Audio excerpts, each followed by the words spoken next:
Tara, maglakbay tayo sa makulay na kasaysayan, literal. Ngayon, suriin natin ang magandang kwento ng bahaghari kung saan sila lumilitaw, kung anong ibig sabihin nila, at kung paano nila binigyan ng kahulugan ang iba't ibang kultura at relihiyon sa loob ng libo-libong taon. Balikan natin ang sinaunang Mesopotamia. Isipin ang malalakas sa kulog.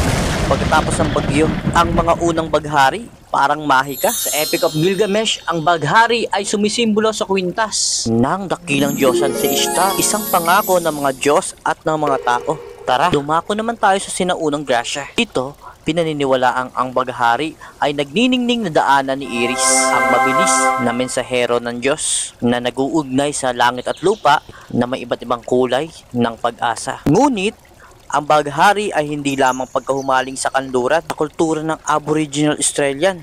Ang rainbow serpent ang pinakamakapangyarihang nilalang na nilikha na humuhubog sa lupa na nagdadala ng pagkamayabong. Samantala, sa mitolohiyang Hindu, ang busog ni Indra, ang bahaghari mismo, isang banal na sandata na ginagamit ng mga hari ng mga Diyos upang protektahan at linisin. Siyempre, hindi natin pwedeng laktawan ang kwento sa Biblia. Sabi sa Genesis, pagkatapos ng baha, nagpadala ang Diyos ng bahaghari bilang isang tipan kay Noe, isang pangako na hindi nasisirain ng mundo sa tubig.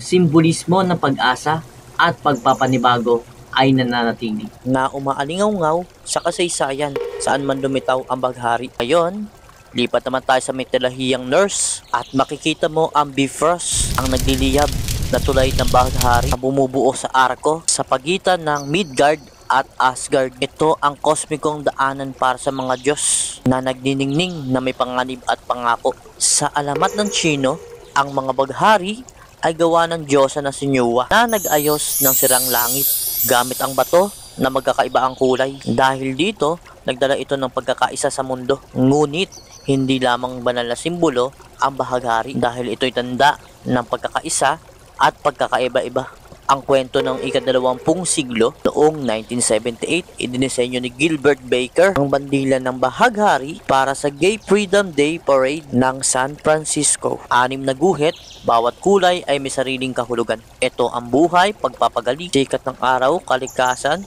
katahimikan at espiritu. Kaya simula noon, ito ay naging pandaigdigang simbolo para sa pagmamalaki ng LGBTQ+, pagkakapantay-pantay at pagtanggap. Nakakatuwang isipin na ang parehong arko ng kulay na buo ng sikat ng araw, tubig at tamang anggulo ay maaaring mga hulugan ng napakarami sa napakaraming tao sa napakaraming siglo. Ito man ay mga tanda mula sa mga Diyos, isang tulay mula sa ibang mundo o simbolo ng pagkakaiba-iba o pag-asa. Ang mga bahaghari ay patuloy na lumilitaw sa tuwing kailangan ng tao ng konting kulay. Kaya sa susunod na makakita ka ng bahaghari, tandaan mo na hindi ka lang nakakita ng panlilinlang ng kulay.